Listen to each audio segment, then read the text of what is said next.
இறந்தவர்களுக்கான ஜெபம். பேரிரக்கமுள்ள தந்தையே, திருவிழப்படி உலகிலே வாழ்ந்து எங்களை விட்டு பிரிந்த எங்கள் பெற்றோர்கள், உற்றார் உறவினர்கள், நண்பர்கள், யாரும் நினையாத சகல ஆத்மாக்களுக்காகவும் நாங்கள் தாழ்மையுடன் வேண்டுகிறோம். அன்பு ஆண்டவரே, இந்த நவம்பர் மாதம் முழுவதுமாக இறந்தவர்களுக்காக செய்யப்படுகிற அத்தனை பக்தி முயற்சிகளை நீர் ஆசீர்வதிப்பீராக.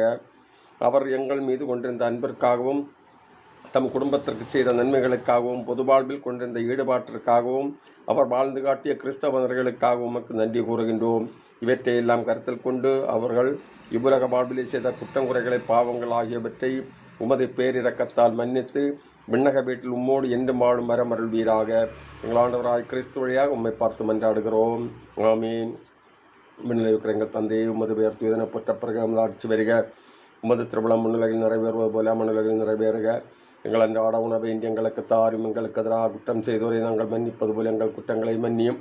எங்களை சோதனைக்கு உட்படுத்தாது தீமை எங்களை விடுவித்தரலும். ஆமேன். அருள் நிறைந்த மரியே வாழ்க, ஆண்டவர் உடனே பெண்களுள் ஆசி பெற்றவர் நீரே.